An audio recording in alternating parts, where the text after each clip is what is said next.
ગોંડલમાં રાજસ્થાનના જાટ યુવકના મોત કેસમાં હવે સીબીઆઈ તપાસની માંગ થઈ છે. રાજસ્થાનના પૂર્વ મંત્રીએ સીએમ સાથે મુલાકાત કરીને સીબીઆઈ તપાસની માંગ કરી છે. ગોંડલમાં રાજસ્થાનના જાટ યુવકના મોતના મામલે રહસ્ય ઘૂંટાઈ રહ્યું છે.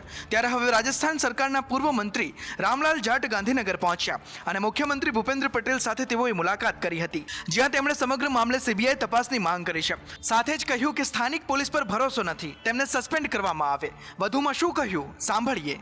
कोई सपोर्ट नहीं कर रही. उन्होंने कहा कि इस विधायक के नाम लिख रहे हो आप इसके लड़के का, तो इसका नाम हटाओ तो हम आपकी कार्रवाई करते हैं. फिर वो आदमी एसपी साहब के पास गया और एसपी साहब ने थाने में फ़ोन करके कहा और एंडोर्स किया. उसके बावजूद 3 बजे तक, सुबह की मॉर्निंग 3 बजे तक उसको 5 तारीख को बिठाया रखा है. અમદાવાદમાં અસામાજિક તત્વો સામે પોલીસ અને મહાનગરપાલિકાનું તંત્ર સજાગ બન્યું છે. આતંક મચાવનારા ગુંડાઓને કાયદાનું ભાન કરાવવા તંત્રએ મોટી કાર્યવાહી કરી છે. રાજ્યની પોલીસે 100 કલાકની અંદર તમામ અસામાજિક તત્વોને શોધી કાઢવાનું નક્કી કર્યું હતું. જ્યારે પોલીસે રાજ્યભરમાં ગુનાહિત પ્રવૃત્તિ સાથે સંકળાયેલા કુલ 7612 શખ્સોની યાદી તૈયાર કરી રાજ્યભરમાં જુદી જુદી જગ્યાએ ડિમોલેશનની પ્રક્રિયા હાથ ધરી છે.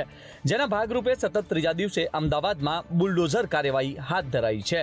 શહેરના સરખેજ, સરદારનગર, જીમખાના, દરિયાપુર વિસ્તારોમાં પોલીસ તંત્ર અને કોર્પોરેશનના અધિકારીઓની હાજરીમાં ડિમોલેશનની કામગીરી હાથ ધરવામાં આવી હતી. અમદાવાદમાં તંત્રની આ કાર્યવાહી અસામાજિક તત્વોને ચેતવણી આપવાનો એક પ્રયાસ છે.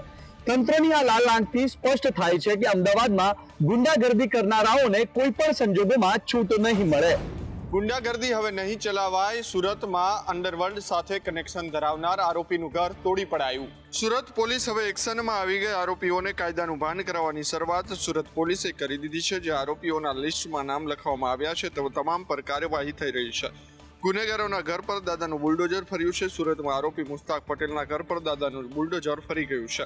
મુસ્તાક પટેલ, જેનું કનેક્શન અંડરવર્લ્ડ સાથે હતું, તો બે ઘર વચ્ચે બનાવેલા ઓવરબ્રિજનું પણ ડિમોલેશન કરાયું છે. મનપા અને પોલીસ ટીમ સાથે મળીને ડિમોલેશનની કામગીરી હાથ ધરી છે. આપને જણાવી દઈએ કે આરોપીનું બોમ્બે બ્લાસ્ટમાં નામ ખુલ્યું હતું અને 20 વર્ષની સજા પણ ફટકારવામાં આવી હતી. રાજ્યમાં વધતી ગુંડાગર્દીને લઈ કોંગ્રેસના નેતા ઇન્દ્રનીલ રાજ્યગુરુએ આક્ષેપ કર્યો છે કે આ માત્ર કાર્યવાહી ભાજપનો દેખાડો છે. ગુજરાતના ગુંડાઓ સામે રાજ્ય સરકારે એક્શન લેવાનું શરૂ કરી દીધું છે. સરકારની આ કામગીરી સામે કોંગ્રેસના પૂર્વ ધારાસભ્ય ઇન્દ્રનીલ રાજ્યગુરુએ સવાલો ઉઠાવ્યા છે અને ભાજપ સરકાર સામે આકરા પ્રહારો કર્યા છે. ગુજરાતમાં ગુંડાગીરી ખુદ ભાજપ કરી રહી છે. આ તો ફક્ત એવા જ ગુંડાઓ કે જેના કહ્યામાં નથી રહેતા, એ કેવી રીતના દબાણપૂર્વકના મત નથી લઈ આવી દેતા, એને હપ્તા નથી પહોંચાડતા, એના ઉપર કાર્યવાહી કરી અને એક દેખાડો કરશે. આવા અનેક અનુભવો થયા છે. એક તરફ રાજ્યના ડીજીપીના આદેશના પગલે લુખા તત્વો, અસામાજિક તત્વો અને બુટલેગરો સામે કાર્યવાહી કરવામાં આવી રહી છે, તો તેની સામે કોંગ્રેસના નેતાએ સવાલો ઉભા કર્યા છે. જૂનાગઢના ભાજપના કોર્પોરેટર ફરી એક વખત વિવાદમાં આવ્યા છે. વોર્ડ નંબર 7ના જયેશ મોગરાએ ગેસ લાઇન રિપેરિંગ કરવા આવેલા કોન્ટ્રાક્ટરને મર્યાદામાં રહેવાની ધમકી આપી હતી. જૂનાગઢ ભાજપના કોર્પોરેટર જયેશ મોગરાએ ગેસ લાઇન રિપેરિંગ કરવા માટે આવેલા કોન્ટ્રાક્ટરને ધમકી આપી. વોર્ડ નંબર 7માં પાણીની કામગીરી દરમિયાન ગેસની પાઇપલાઇન તૂટી જતા દોડધામ મચી હતી, જેના રિપેરિંગ માટે કોન્ટ્રાક્ટર આવ્યા હતા. કોર્પોરેટર જયેશ મોગરાએ કોન્ટ્રાક્ટરને મર્યાદામાં રહેવા ધમકી આપી હતી. તો એક તરફ રાજ્યમાં અસામાજિક તત્વો સામે કડક કાર્યવાહી કરવામાં આવી રહી છે, ત્યારે બીજી તરફ પ્રજાના સેવક આ પ્રકારે ધમકીઓ આપે તો કેમ ચાલે? જો કે ભારતીય જનતા પાર્ટીએ આવા લોકોની સામે કડક કાર્યવાહી કરવાની જરૂર છે.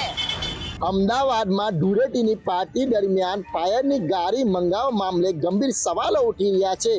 ત્યારે એજન્સી સામે ફરિયાદ થશે તેવું સ્ટેન્ડિંગ ચેરમેન જણાવી રહ્યા છે.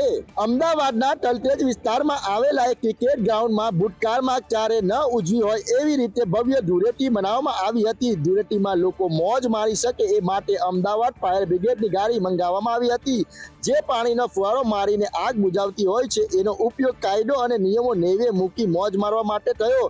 બેકગ્રાઉન્ડમાં ઉડતા પંજાબ ફિલ્મનું ટાઇટલ સોંગ વાગતું હતું અને યુવક યુવતીઓ નાચતા હતા, જેથી આ મુદ્દો એક શહેરમાં ચર્ચાનું કેન્દ્ર બની ગયો છે. આખરે આ મામલે હવે મનપા સત્તાધીશોને ગંભીર નોંધ લીધી છે. પદ અને પ્રતિષ્ઠાનો પાવર શું હોય છે તે અમદાવાદની ધૂળેટીમાં તેનું ઉત્તમ ઉદાહરણ જોવા મળ્યું હતું. આખરે મનપાના સત્તાધીશોને ભાન થયું અને હવે પગલાં લીધા છે. ભગવો ધારણ કરીને કૌભાંડ આચરતા સાધુઓને લઈ ગુજરાત હાઈકોર્ટે મહત્વનું અવલોકન કર્યું. ગુજરાત હાઈકોર્ટે સાધ્વી જયશ્રી ગિરીના કેસમાં અવલોકન કરતા કહ્યું કે ભગવા કપડાં પહેરી સમાજમાં કાયદાનો દુરુપયોગ કરે તે સાધુ ન કહેવાય. ધર્મના નામે પાખંડ કરનારને માફ કરવામાં આવે તો સમાજમાં ખોટો દાખલો બેસે. ભગવા કપડાં પહેરી સમાજનો દુરુપયોગ કરે તે સાધુ નથી. મહત્વનું છે કે વડગામ નજીકના મુક્તેશ્વર મઠના વિવાદિત સાધ્વી જયશ્રી ગિરી સામે અનેક કેસ નોંધાયા છે. સાધ્વી જયશ્રી ગિરી સામે શાહીબાગ પોલીસ સ્ટેશનમાં 1,25,00,000ની ઠગાઈની ફરિયાદ નોંધાઈ છે, જે રદ કરવા સાધ્વી જયશ્રી ગિરીએ કોર્ટમાં રજૂઆત કરી હતી, જે ફરિયાદ રદ કરવાનો હાઈકોર્ટે ઇનકાર કર્યો છે. સાધ્વી જયશ્રી ગિરીના કેસમાં હાઈકોર્ટે સ્પષ્ટ કર્યું છે કે કૌભાંડીને કોઈ જાત કે ધર્મ નથી હોતો. તેણે કર્યું છે તો ભોગવવું પડશે. રક્ષક જ જો ભક્ષક બની જશે તો પછી પ્રજા કોની પર ભરોસો કરશે? આ વાક્ય સાથે એમએલએ કુમાર કાનાણીએ સીએમને રજૂઆત કરી છે અને આ રજૂઆતને સમર્થનમાં પૂર્વ એમએલએ ધીરુ ગજેરા પણ ખુલીને સામે આવ્યા છે. ધારાસભ્ય કુમાર કાનાણીએ સુરતમાં પોલીસના તોડકાંડની ફરિયાદ સીએમને પહોંચાડી છે. સીએમ સુધી ફરિયાદ બાદ સુરત પોલીસ કમિશનર અનુપમસિંહ ગેહલોતે ડીસીપી ઝોન 1ને તપાસ સોંપી છે. આ મામલે હવે પૂર્વ એમએલએ ધીરુ ગજેરાએ કુમાર કાનાણીને સમર્થન આપ્યું છે. નોંધનીય છે કે કાનાણીએ આરોપ લગાવ્યો છે કે સુરત પોલીસે કાર્યવાહી નામે આડના એન્ટરપ્રાઇઝના માલિકો પાસેથી મોટી રકમ વસૂલી હતી અને તેમના પોલીસના તોડકાંડની ફરિયાદ સીએમને પહોંચાડતા જે રીતે ભાજપના ધારાસભ્યએ તોડકામ મામલે ફરિયાદ કરી છે તે ખરેખર સરાહનીય છે, તો બીજી તરફ સુરત પોલીસ કમિશનરે પણ હવે લાલાક કરી છે. ગાંધીનગરમાં રાજ્યભરમાંથી આવેલા આરોગ્ય કર્મચારીઓએ પોતાનું આંદોલન યથાવત રાખ્યું છે. આરોગ્ય કર્મચારીઓનું કહેવું છે કે જ્યાં સુધી ઠરાવ પસાર નહીં થાય ત્યાં સુધી આંદોલન યથાવત રહેશે. ગુજરાતના આરોગ્ય કર્મચારીઓએ પોતાની માંગોને લઈ આંદોલન યથાવત રાખ્યું છે. આરોગ્ય કર્મચારીઓ પોતાની માંગ પર અડગ છે. સરકારને સ્પષ્ટ શબ્દોમાં કહી દીધું છે કે જ્યાં સુધી ઠરાવ નહીં થાય ત્યાં સુધી આંદોલન યથાવત રહેશે. પડતર માંગો ન સંતોષાતા આરોગ્ય કર્મચારીઓમાં રોષ જોવા મળી રહ્યો છે. આરોગ્ય કર્મીઓની હડતાળને લઈને આરોગ્ય મંત્રી ઋષિકેશ પટેલે આંદોલન કરનારાને હડતાળ સમિતિ લેવા અપીલ કરી છે. તેમનું કહેવું છે કે આરોગ્ય કર્મીઓની બધી માંગ વહીવટનો વિચાર કર્યા વગર સ્વીકારી ના લેવાય. આ અંગે વિરોધ કરતા કર્મચારીઓનું કહેવું છે કે સરકારને બળ પ્રયોગ કરવો હોય તો કરી શકે. એક તરફ આરોગ્ય કર્મચારીઓ હડતાલ પર છે, ત્યાં બીજી બાજુ લોકો મુશ્કેલીમાં મુકાયા છે અને એટલે જ આરોગ્ય મંત્રી ઋષિકેશ પટેલે હડતાળ સમિતિ લેવા માટે અપીલ કરી છે. વડોદરામાં આવેલ પંચમ ક્રેડિટ સોસાયટીના અધિકારીઓ અચાનક ગાયબ થઈ જતા ખાતાધારકોમાં ચિંતા વ્યાપી છે. આ ઘટનાએ મંડળીના સંચાલન પર ગંભીર પ્રશ્નો ઊભા કર્યા છે. વડોદરામાં આવેલ પંચમ ક્રેડિટ સોસાયટીએ મોટી ભૂલ કરી છે અને લોકોના મહેનતના પૈસા જોખમમાં મુકાયા છે તેવી વાત વાયુ વેગે વહેતી થયા પછી 150થી પણ વધુ ખાતાધારકોમાં ચિંતા ફેલાઈ ગઈ હતી. સોસાયટીના એજન્ટ તરફથી ખાતાધારકોને ભૂલની સૂચના મળ્યા બાદ નાટક શરૂ થયું હતું, જેને લઈને મોટી સંખ્યામાં ખાતાધારકો તેમના પૈસા ઉપાડવા માટે સોસાયટીમાં ઉમટી પડ્યા હતા. હાલ આ પેઢી ઉઠી ગઈ છે એવું નથી.